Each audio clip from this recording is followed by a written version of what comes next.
حضرت اویس کرنی، ان کو آپ صلی اللہ علیہ وسلم کا دیدار نصیب نہیں ہوا،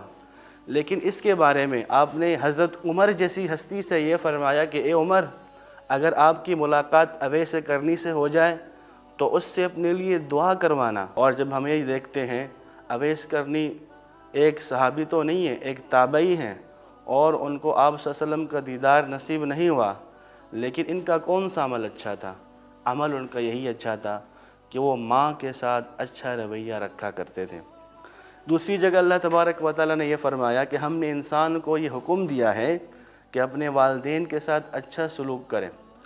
ایک صحابی حضرت سعد بن معاذ رضی اللہ تعالیٰ عنہ نے جب اسلام قبول کیا تو ان کی والدہ ان سے ناراض ہو گئیں اور یہ کہنے لگیں کہ